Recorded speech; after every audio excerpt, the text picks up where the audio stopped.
इस वीडियो में आपको ग्लिम्पसेस ऑफ इंडिया के तीनों पार्ट्स जो कि a baker from Goa, Coorg और टी फ्रॉम असम, तीनों पार्ट्स के सभी most important questions class 10th term two के लिए स्पेशली मिलेंगे। तो जो भी बंदा और बच्चा इस वीडियो को पूरा लास्ट तक देखा ना, मेरी फुल गारंटी है, एक बार फुल नहीं दो बार फुल गारंटी है कि इस चैप्टर से एग्जाम में एक भी क्वेश्चन आप गलत नहीं करके आएंगे अगर आप वीडियो पूरा लास्ट तक देखें। ठीक, तो हेलो दोस्तों, मेरा नाम है कृष्णा और आप देख रहे हैं आप ही का अपना चैनल जिसका नाम है एनसीईआरटी वाले मास्टर जी। तो बिना कोई कैरी मिनाटी के डायलॉग बोले स्टार्ट करते हैं। तो एकदम डीप टर्म जो आपका सीबीएसई सैंपल पर लिखा था, एकदम डीप अच्छे से एनालाइज की कैसा क्वेश्चन देगा सीबीएसई, और उसी तरह से पूरा वीडियो तो पूरा लास्ट से देखिएगा। ठीक, और फुल गारंटी पहले बता दी कि फुल गारंटी है। तो चलते हैं आगे, और एक बार फिर से आपको थैंक यू बोलना चाहता हूं। आप लोग का सपोर्ट इतना ऊपर तक जा रहा है ना, दिल खुश हो जा रहा है एकदम, मतलब मजा आ जा रहा है कि इतना लाइक सब्सक्राइब कमेंट भी आप लोग का मस्त होता है ना, मजा आ जाता है। ठीक, हर वीडियो में बोलते हैं क्योंकि हर वीडियो में आप इतना सपोर्ट दिखाते हैं, लव दिखाते हैं, तो थैंक यू। और चलिए स्टार्ट करते हैं। तो सबसे पहले अ बेकर फ्रॉम गोवा, तीनों पार्ट हम बीच में काट दिए, मतलब वीडियो में पार्ट वाइज कर दिए, तो आपको जो पार्ट देखना है आप तुरंत जाके देख सकते हैं। ठीक, तो सबसे पहले स्टार्ट करते हैं अ बेकर फ्रॉम गोवा। पहले क्वेश्चन नंबर 1 क्या है भाई? Question number 1, why was the bakers furnace essential in traditional Goan village? तो जो बेकर्स का फर्नेस मतलब क्या होता है? भट्टी, वो क्यों जरूरी था गोवन विलेज में? तो क्यों जरूरी था आपको पूरा बताना है। बहुत इंपॉर्टेंट क्वेश्चन है क्योंकि सीबीएसई 2010 और 20 दोनों में आया है। तो देखते हैं इसका आंसर क्या है भाई। बेकर फर्नेस मतलब आपको बता चुके भट्टी। ठीक, वो एसेंशियल क्यों था गोवन विलेज? क्योंकि डिफरेंट ओकेजन में डिफरेंट काइंड ऑफ ब्रेड चाहते थे। क्या लिखा था? Because different kind of bread were record for different occasion. हर अलग ओकेजन के लिए अलग टाइप का ब्रेड चाहिए था। बहुत नवाबी लोग थे इन लोग। ठीक, तो तीनों पॉइंट क्या क्या आप कौन कौन से ओकेजन में क्या क्या ब्रेड चाहिए था? जैसे मैरिज गिफ्ट था ना, उसमें बोल जरूरी है, बोल के बिना वो मीनिंगलेस हो जाएगा। ठीक, the lady of the house must prepare sandwiches on the occasion of their daughter engagement. ठीक, और ये सब आप लोग पढ़े होंगे लेकिन आप लोग याद नहीं किए, इसलिए इसको याद कर लीजिएगा एक बार। ठीक, क्योंकि इंपॉर्टेंट क्वेश्चन है, ये बहुत इंपॉर्टेंट क्वेश्चन है, इसको याद कर लीजिएगा, पढ़ लीजिएगा एक बार अच्छे से। ठीक, और केक और बोली नाच चाहते हैं, कब चाहते थे? जब क्रिसमस या फिर कोई भी फेस्टिवल पड़े तो केक और बोली नाच। ठीक, बोली नाच भी एक तरह का ब्रेड है, तो वो चाहता है हमेशा क्रिसमस या फेस्टिवल के लिए। तो ये 3 पॉइंट है, मैरिज गिफ्ट में बोल चाहिए, लेडी ऑफ द हाउस को सैंडविच प्रिपेयर करना चाहिए अपने डॉटर एंगेजमेंट पे, और केक को बोलना चाहिए क्रिसमस में और अदर फेस्टिवल। इसलिए जो ब्रेड है ना, जो बेकर का फर्नेस है, वो एसेंशियल है गोवन विलेज में। एकदम सिंपल पॉइंट, मजेदार पॉइंट, और बोरिंग क्वेश्चन आंसर था ये तो आसान, लेकिन एक बार याद कर लेंगे, अच्छा है, सिंपल क्वेश्चन था। चलते क्वेश्चन नंबर 2 पे। क्वेश्चन नंबर 2 क्या भाई?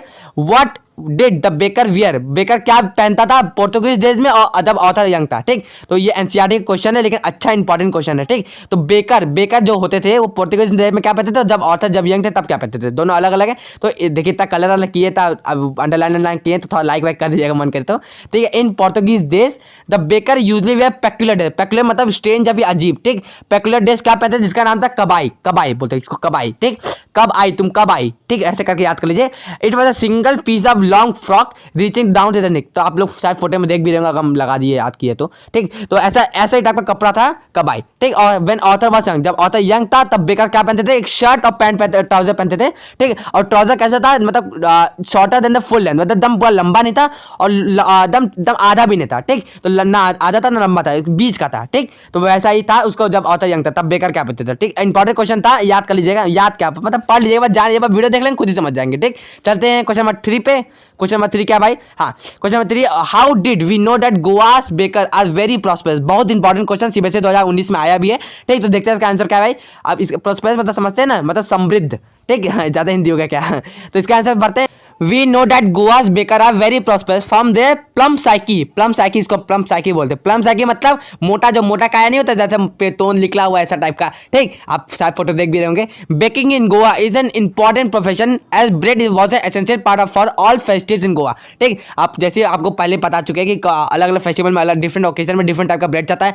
तो ब्रेड चाहता है तो ब्रेड बनाने वाले बेकर को हम लोग ढूंढेंगे ना, तो बेकर को हम लोग काम देते हैं। बेकर ज्यादा काम, वहाँ पे ज्यादा काम में आते हैं, ज्यादा काम में आते हैं, ज्यादा काम करते हैं, ज्यादा काम करते हैं, ज्यादा कमाते हैं, ज्यादा कमाते हैं तो प्रॉस्पेरस होते हैं। ठीक, as a result the baker and his family and servant मतलब नौकर नेवर स्टार्व, कभी भूखे नहीं थे क्योंकि हमेशा काम मिलता था, हमेशा पैसा कमाते रहते थे, खूब पैसा छापते थे और बहुत अमीर और मस्त खुश मोटे पाप तब ताजे थे। ठीक, तो they are very always happy and prosperous. ये एकदम सिंपल आंसर था, इंपॉर्टेंट था, तो इसको पढ़ लीजिएगा।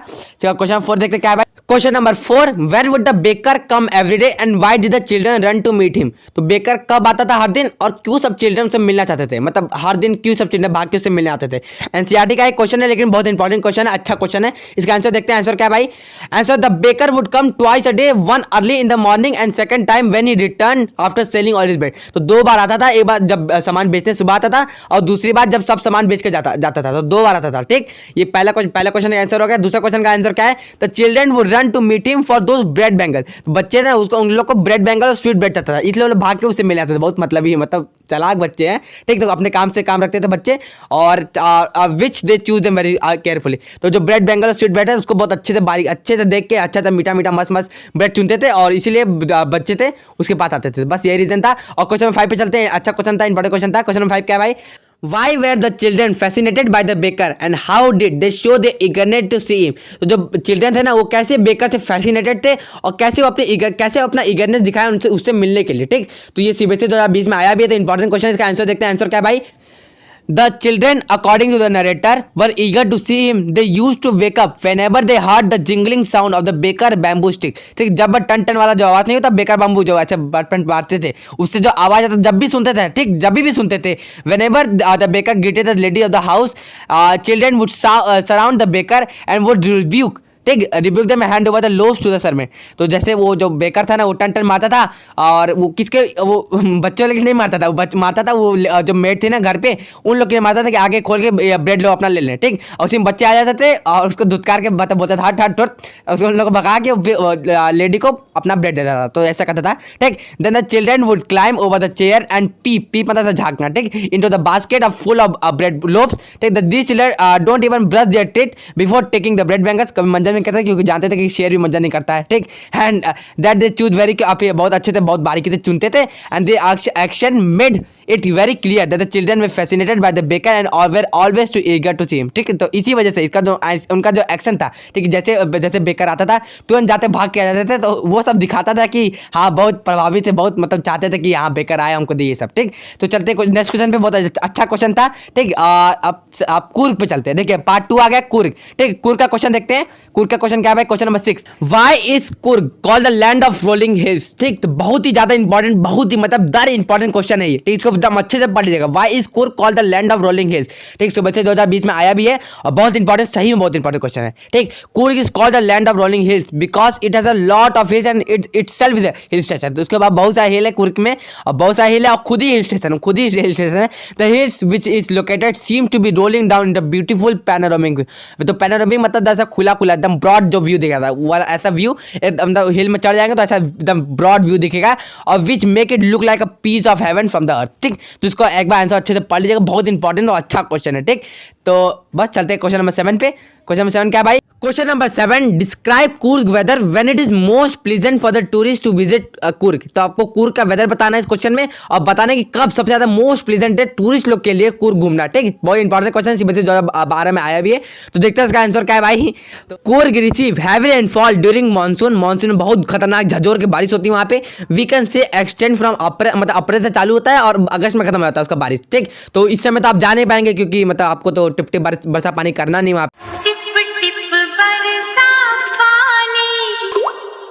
ठीक, तो the weather of Coorg is pleasant for tourist during the month of September to March. ठीक, तो तब अप्रैल से अगस्त आप लोग जा नहीं पाएंगे, तो बचा कौन सा महीना? सितंबर से मार्च ही बचा। ठीक, तो इस समय आप लोग आराम से जाके घूम सकते हैं। ठीक, and at this time the smell of coffee spread all around. तो इस समय जब कॉफी है ना एकदम आराम से पूरा महका सा मौसम हो गया है पूरा। ठीक, तो इस समय आप लोग घूम सकते हैं और सबसे अच्छा मौसम यही है। ठीक, चलते next question. Question number 8, how is Coorg tradition of courage and bravery recognized in modern India. तो हम लोग का जो मॉडर्न इंडिया है ना, वो कुर्ग का जो ट्रेडिशन है करेज और ब्रेवरी का, उसको कैसे रिकॉग्नाइज किया इसको बताना इस क्वेश्चन में। इंपॉर्टेंट क्वेश्चन है, सीबीएसई 2019 में आया भी था। उसका आंसर देखते हैं। आंसर क्या है भाई?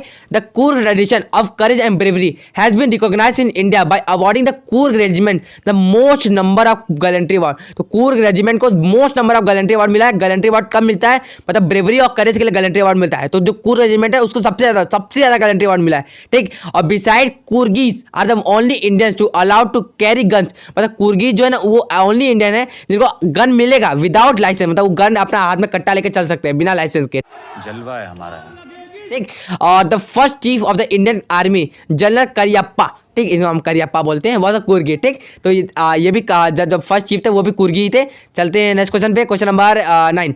9 कहाँ है भाई, हाँ आ गया। Question number 9, how do Coorg location people and natural features add to the diversity of India. तो जो कुर्ग का लोकेशन है, उसके पीपल और उसके नेचुरल जो फीचर्स है ना, वो इंडिया का जो डाइवर्सिटी है उसमें कैसे मतलब योगदान देते हैं। ठीक, तो इंपॉर्टेंट क्वेश्चन है, सीबीएसई 2016 में आया भी है, तो इंपॉर्टेंट है। और देखते हैं इसका आंसर, 4 नंबर का बड़ा क्वेश्चन है, और बड़ा क्वेश्चन आएगा तो बड़ा क्वेश्चन को लिखने के लिए तैयार हो जाइए। तो सबसे पहले इसका ऊपर का देखते हैं। Coorg the smallest district of Karnataka is among the most beautiful region of India. Its location, people and natural features add to the diversity to the India. Coorg is called the piece of heaven, स्वर्ग का टुकड़ा। ठीक, that must have the drifted, drifted मतलब हवा के झोंके से आ गया, from the kingdom of God. ठीक, क्या मतलब गॉड के किंगडम से हवा के झोंके से कुर्ग आ गया। इतना सुंदर बताया गया उसको। It has a beautiful rolling Hillside that field with evergreen rainforest, spice and coffee plantation. ठीक, it also include river Kaveri along with many species of bird, insect and animals. Nature here exists in original glory. ठीक, बहुत अच्छा answer लिखा है। उस समय जब answer लिखेंगे ना, तो उस समय भी ट्राई कीजिएगा कि ऐसा वर्ड लिखे ना, ऐसा वर्डिंग लिखे जो पढ़ेगा ना उसको भी अच्छा लगे। हाँ क्या वर्ड लिखा है, खुद ऐसा वर्ड ढूंढ के लिखे कि drifted for the kingdom of God. ठीक, ऐसा मतलब हवा के झोंके से भगवान के वहाँ से हवा के झोंके से आ गया। ऐसा लिखेंगे ना, आपको ये सब की टाइम आपको याद करना पड़ेगा। ठीक, तो थोड़ा की टाइम याद कर लीजिएगा, टाइम है अभी आपके पास।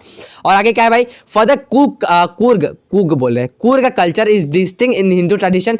It's martial tradition, rituals, rites show a mixture of Arabic and Greek culture owning a Greek and Arabic descendants. In addition the land is home to many courageous man and women. ठीक, women नहीं, खाली man ही है। As well as Buddhist monks समझते हैं ना, ये वाले मॉन्क। ठीक, also there are many other tourist destination that add to the glory. All this features of the Coorg together add diversity of India. ठीक, तो इतने अच्छे फीचर्स हैं यहाँ पे कुर्ग में। इतना पूरा चैप्टर ही तो पूरा चैप्टर ही लिख दिए हम, मतलब इस आंसर में पूरा चैप्टर ही लिखा हुआ है। ठीक, तो ये सब इंडिया के डाइवर्सिटी में एड ऑन करते हैं। तो बहुत अच्छा इंपॉर्टेंट क्वेश्चन था। तो एक बार पढ़ लेंगे, एक बार समझ लेंगे, तो बस इसको याद नहीं करना है, बस एक बार समझ लीजिएगा। और आपका मन करे तो कीटम वीटम याद कर लीजिए, ताकि आंसर को बढ़ा चढ़ा के सुंदर करके लिख सके। नहीं तो अपने मन से भी लिखेंगे तो उसमें भी नंबर मिलेगा। चलते हैं नेक्स्ट पार्ट पे। पार्ट नंबर 3 है टी फ्रॉम आसाम। इसका देखते हैं क्वेश्चन। तो इसका क्वेश्चन चलते हैं क्वेश्चन नंबर 10। क्वेश्चन नंबर 10 भी मस्त क्वेश्चन, मजेदार क्वेश्चन है। क्या है question number 10? Rajveer was very fond of reading detective stories, why did it not like them reading during journey. ठीक, तो राजवीर था ना, बहुत मजेदार, बहुत मस्त मजा आता था उसको डिटेक्टिव स्टोरी पढ़ने में। लेकिन फिर भी जब जर्नी चल रहा था तो उस समय क्यों नहीं पढ़ा वो? प्रांजल तो पढ़ा था, प्रांजल का पागल है, वो क्यों पढ़ा था प्रांजल? राजवीर क्यों नहीं पढ़ा था? ठीक, तो इसका आंसर देखते हैं। बहुत ज़्यादा बड़ा चढ़ा के आंसर बोल दिए, इतना है नहीं। Rajveer did not like to read detective during his journey because at that moment he keep looking on the beautiful scenery. अब देखिए, आप कहीं एरोप्लेन में घूम रहे हैं, ठीक, अब एरोप्लेन में घूम के आप मूवी देखेंगे, पहली बार घूमेंगे तो पहले देखेंगे एरोप्लेन में कैसा है, कैसा वहाँ से दिखता है, कैसा बादल दिखते हैं, वो सब देखेंगे ना। कि जाके आप देखेंगे वहाँ मोबाइल देखेंगे, कोई वेब सीरीज चला देंगे, वैसे वो तो नहीं करेंगे ना। तो वही बताना चाहते हैं कि उस समय वो डिटेक्टिव मूवी तो कभी भी पढ़ सकता है, डिटेक्टिव स्टोरी जो है कभी भी पढ़ सकता है। तो जर्नी का मजा उठा रहा था ब्यूटीफुल सीनरी लेके। It was green everywhere, soft paddy field and then come tea bushes. It was a magnificent, ठीक, magnificent view for Rajveer to see greenery as far as I could see. ठीक, तो ये इसी वजह से वो उस समय डिटेक्टिव बुक नहीं पढ़ा था, उस समय वो ब्यूटीफुल सीनरी दिख रहा था। बहुत अच्छा क्वेश्चन था, सीबीएसई 2020 में आया भी, इंपॉर्टेंट, सही में इंपॉर्टेंट क्वेश्चन था। चलते हैं नेक्स्ट पार्ट पे, पार्ट नंबर 11।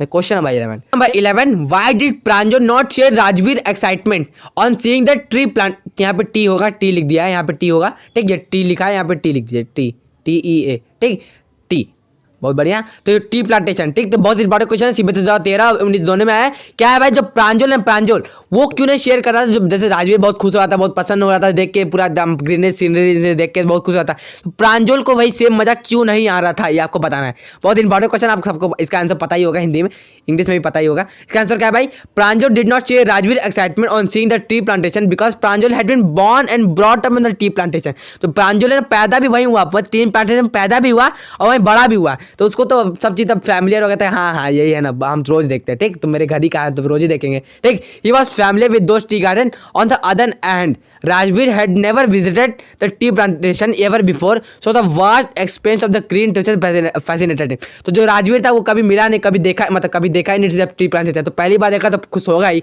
ठीक। तो the magnificent view orderly row of the tea bushes amaze the Rajveer while Pranjal was used to such side. तो जो प्रांजल था वो तो हम रोज ही देखता रहता था ये सब, तो उसको उतना वो नहीं खास वास नहीं लगा, लेकिन जो राजवीर था वो तो पहली बार देखा तो उसको अच्छा लगेगा, या कॉमन सी बात है। तो जो ताजमहल के बगल में रहता है उसको ताजमहल देखने में मजा नहीं आएगा, लेकिन आप लोग पहले ताजमहल जाएंगे तो अच्छे से देखेंगे उसको 5-6 बार, ठीक। तो बस वही कॉन्सेप्ट है। अब देखते हैं नेक्स्ट क्वेश्चन क्या है। Question number 12, this is the tea country now explain this with reference to Assam. तो इसका बताना, इसका आंसर बताना है कि ये जो प्रांजल बोलता है कि this is the tea country, अब टी कंट्री आ गया, ठीक। आसाम को बोलता है ये चीज़, तो उसको आपको अच्छे से एक्सप्लेन करेगा कि क्यों ऐसा क्यों बोलता है, क्या बोलता है ये सब, ठीक। तो ये 80 बच्चे 2013 में आया भी है, 19 नहीं 13 में, ठीक। तो देखते इसका आंसर क्या है भाई, आंसर क्या है, हाँ ये रहा। तो Assam is known as the tea country. हाँ सभी लोग जानते हैं कि आसाम को टी कंट्री क्यों बोलते हैं, क्यों बोलते हैं ये भी बताना है। Because it has the world largest concentration of tea plantation in the world, a large number of tea garden can be found here everywhere in Assam. A sea of tea bushes, मतलब बहुत सारे T bushes can be seen as far as the eye could see. Most of the tea grown in Assam, ठीक, जितना most of the tea, ठीक, is supplied all over the world. इसीलिए असम को हम लोग इतना सारा यहाँ पे टी प्रोडक्शन होता है, सब एक्सपोर्ट होता है, मतलब इम्पोर्ट नहीं होता है, एक्सपोर्ट ही होता है, इसीलिए असम को हम लोग टी कंट्री बोलते हैं। तो बस यही बताना है आपको, बहुत सिंपल क्वेश्चन था और एक बार पढ़ लिए जान के बस बहुत है, ठीक। और अगर आप लोग अभी तक इस वीडियो में बने हुए हैं तो एक बार कमेंट में जरूर लिख दीजिएगा यस आई वाज देयर। दिल से मोटिवेशन मिलता है, एकदम अंदर से एकदम तड़प जाता है, मतलब जो आप लोग का अंतरात्मा है ना, तो खुश होता है कि आप लोग एकदम लास्ट तक वीडियो देखते हैं, तब देख कर खुशी होता है जब यस देर को लिखता है कि हाँ आप लोग लास्ट तक वीडियो देखते हैं, तो मजा आ जाता है। एक बार कमेंट में लिख दीजिएगा और जाते जाते वहीं लाइक भी कर सब्सक्राइब भी कर दीजिएगा। वीडियो खत्म नहीं हुआ, भागिएगा मत, ठीक। तो चलते हैं आगे और एक बार प्लीज लिख दीजिएगा, एकदम दिल से रिक्वेस्ट है, लिख दिए तो थैंक यू, बहुत दिल से थैंक यू। चलते question number 13। Question number 13, what are the two legends about the discovery of tea. तो जो टी का डिस्कवरी है उसका दो लेजेंड, दो कहानी है उसमें कि कैसे डिस्कवर टी का, तो दोनों आपको बताना है। ये 4 नंबर क्वेश्चन है, ठीक, और अच्छा क्वेश्चन है, इंपॉर्टेंट क्वेश्चन भी है। क्या है भाई, देखिए, the two legend who discover tea were, ठीक। तो कौन कौन थे, पहला एक चाइनीज एम्परर थे, क्या नाम है उसका, नाम नहीं दिया है, हु ऑलवेज, एक चाइनीज एम्परर थे जो हमेशा पानी को गर्म करके पीते थे। One day when he was boiling the tea, some leaves burning in the pot fell into it and the taste was delicious, ठीक। तो जब पानी गर्म करते, जैसे पानी गर्म की, देखिए बॉल बन गया, पानी, यहाँ पानी है, ये गर्म हुआ था, पत्ती गिरा से, इसमें पत्ती गिरा, ऐसे पत्ती, अल्लाह माफ करे, बहुत मनुष्य लग रहे हो, मत करो, रहने दो, बहुत बुरे लग रहे हो, तौबा तौबा तौबा, थारा मूड खराब कर दिया। बहुत गंदा, बहुत ही गंदा डायग्राम बना रहे, लेकिन कोई बात नहीं। ये पत्ती गिरा और पत्ती से इसका जो टेस्ट है ना, पूरा टेस्ट ये बदल गया, एकदम चाय की तरह मस्त चाय, एकदम मस्त चाय बन गया, एकदम ताजा ताजा, एकदम कड़क चाय। और इसी पत्ती का फिर टी लीव्स का है। तो एक कहानी ये, और दूसरी कहानी क्या है, we have Indian legend too, he was a Buddhist ascetic name Bodhidharma, ठीक। He cut off his eyelid, मतलब अपना आँख का जो पलक है वही काट लिया, मतलब गजब गजब बुद्धि है। आप लोग मत कीजिए कभी ऐसा कि हाथ में नींद लगे कि पढ़ना है भाई, कल पेपर है, मेरा पेपर है, बोर्ड है, कल पढ़ना है, आज अपना आँख का पलक ही काट लेते हैं ताकि नींद ही ना आए हमको। ऐसा वैसा काम मत कीजिएगा, मजाक कर रहे हैं ऐसे। ही कट ऑफ हिज आईलिड, मतलब अपना पलके काटे, जैसे बता चुके हैं, because he felt at the time of, जब वो मेडिटेशन करते थे तो उनको नींद आता था, ठीक। तो इसलिए अपना पलके काट लिए और पलके काट के 10 पत्ते निकला और वहीं से चाय का आविष्कार हुआ, ठीक। तो मतलब आप लोग जब चाय पत्ती खरीदने जाएंगे तो आप लोग चाय पत्ती नहीं खरीदेंगे, आप लोग उसका पलके खरीदेंगे, ठीक है। तो कोई बात नहीं, हम लोग से उससे क्या, हम लोग को चाय पीने से मतलब और नंबर से मतलब, इसलिए उसको एक बार पढ़ भी लीजिएगा। इंपॉर्टेंट क्वेश्चन था, अच्छा क्वेश्चन था, ठीक। तो इसको एक बार अच्छे से स्क्रीनशॉट लेना ले लीजिएगा। और अगर आपको इस वीडियो का पीडीएफ चाहिए तो आप मेरे टेलीग्राम चैनल पर जा सकते हैं, जो कि आज नए ताजा बनाए हैं, तो जाके ज्वाइन कर लीजिएगा वहाँ पे, ठीक है। और इस चैनल पे आपको हर सब्जेक्ट, ऑल सब्जेक्ट के सभी चैप्टर्स के मोस्ट इंपॉर्टेंट क्वेश्चन टर्म 2 के लिए मिलते रहेंगे और हर 3 दिन बनाते हैं। तो जाके चैनल को सब्सक्राइब जरूर कर दीजिएगा, द मस्ट सब्सक्राइब करना, written and created by Krishna, यानी कि मैं, और जाके लाइक सब्सक्राइब जरूर कर दीजिएगा, ठीक। बस कर दीजिए, तो सपोर्ट आपने दिखाई, वैसे भी इतना आप लोग का इतना सपोर्ट रहता ही हम लोग के ऊपर, मतलब मतदान करते रहते हैं हमेशा सब्सक्राइब करके, ठीक। तो थैंक यू वेरी मच क्या होता है, वेरी मच होता है, ठीक। मिलते हैं एक नए वीडियो, एक नए टॉपिक के साथ। See you, tata, goodbye, tata, see you, गया।